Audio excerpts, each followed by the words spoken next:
রামপাল পাওয়ার প্ল্যান্টে ভারতীয় ও বাংলাদেশি কর্মকর্তা কর্মচারীদের মধ্যে বেতন বৈষম্য কেন অবৈধ ঘোষণা করা হবে না তা জানতে চেয়ে রুল জারি করেছে হাইকোর্ট। বিচারপতি ফয়েজ আহমেদ ও বিচারপতি আকরাম হোসেন চৌধুরীর দ্বৈত বেঞ্চ এর রুল জারি করেন। বিদ্যুৎ মন্ত্রণালয় সহ সংশ্লিষ্টদের রুলের জবাব দিতে বলা হয়েছে। বাংলাদেশ ভারত ফ্রেন্ডশিপ বিদ্যুৎ কেন্দ্রে 51 জন ভারতীয় ম্যানেজারিয়াল পোস্টে কাজ করেন। তারা জনপ্রতি মাসে বেতন পান 23 থেকে 25 লাখ টাকা। একই পদে 229 জন বাংলাদেশি বেতন পাচ্ছেন 1 লাখ টাকা। বেতন বৈষম্য সহ বিভিন্ন অনিয়ম নিয়ে আইনজীবী সালেকুজ্জামানকে চিঠি পাঠান রামপাল পাওয়ার প্ল্যান্টে কর্মরত বাংলাদেশিরা। তারই পরিপ্রেক্ষিতে ওই আইনজীবী হাইকোর্টে রিট করেন।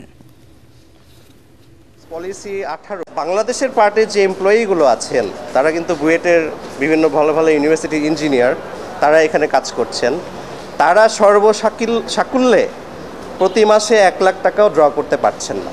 তাহলে বেতনের যে বৈষম্যটা, একই কোম্পানিতে একজন ইন্ডিয়ান এমপ্লয়ি পাচ্ছেন 23 থেকে 25 লাখ, একজন বাংলাদেশ এমপ্লয়ি পাচ্ছেন 1 লাখের নিচে। এছাড়াও তারা অ্যালিগেশন করেছেন যে বাংলাদেশের এমপ্লয়ি যে রিক্রুটমেন্ট হচ্ছে, এখানে তারা রিলিজিয়াস ডিসক্রিমিনেশনের অ্যালিগেশন করেছেন।